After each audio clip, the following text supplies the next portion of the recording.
MSMU अस्पताल doctor Ehtesham ने बताया कि मुबैना गैर मयारी इंजेक्शन की खरीदारी अस्पताल की जानिब से नहीं की गई। इंजेक्शन की खरीदारी DG हेल्थ ऑफिस की जानिब से की गई थी। खरीदारी के बाद DG हेल्थ ऑफिस की जानिब से मुख्तलिफ अस्पतालों को इंजेक्शन सप्लाई किए गए। DG ऑफिस है, DG हेल्थ ऑफिस है।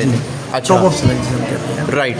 तो ये स्टॉक अभी आपके पास पुराना पड़ा हुआ था या अभी आया? ये हमें आया है, जुम्मे दिन आया है और नया पहले भी वहीं से आ रहा था। ठीक है ना, ये बैच आए हैं। हफ्ते वाले दिन भी इंजेक्शन 2 मॉर्निंग का लगा है और इवनिंग का, इतवार का मॉर्निंग का लगा है।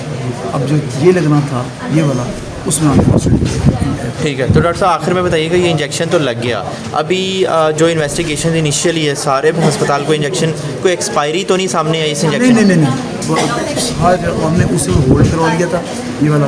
उसका जो दूसरा भी शायद की कंपनी जो सप्लाई कर रही है उनका हमने शुरू कर दिया। आखिरी चीज़ बताइएगा कि ये इंजेक्शन जो है पानी में डाइल्यूट करके लगाना चाहिए, वो पहले भी प्रिकॉशन ऐसे ही थी, या रिंगर में लगाना चाहिए? थोड़ा गाइड कर। नहीं, रिंगर में लगाना चाहिए। वो तो ये जो हैं एक्सपर्ट्स, तो हमें भी ये कैल्शियम ग्लूकोनेट वो रिंगर में नहीं, वो ऐसे है कि इसके साथ ना वाटर होता है साथ, उसके साथ डाइल्यूट करके ना ये लगाया।